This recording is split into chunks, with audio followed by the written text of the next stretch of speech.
ही आंबट झाडाची फांदी आहे, ही मी कट करतो ती फांदी आंबट झाडाची. याला असा कट मारायचा,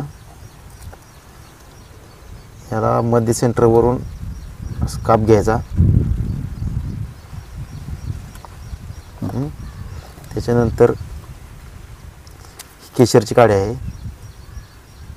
कलमाची काडी. त्यानंतर असं काप घेणे, अशा पद्धतीनं काप घ्यायचा. त्याच्यानंतर असं काप बसून एक बाजू मॅच करणे.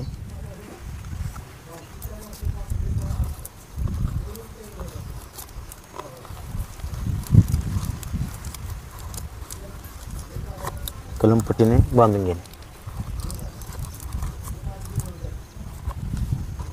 हे झालं केशर आंब्याचे कलम.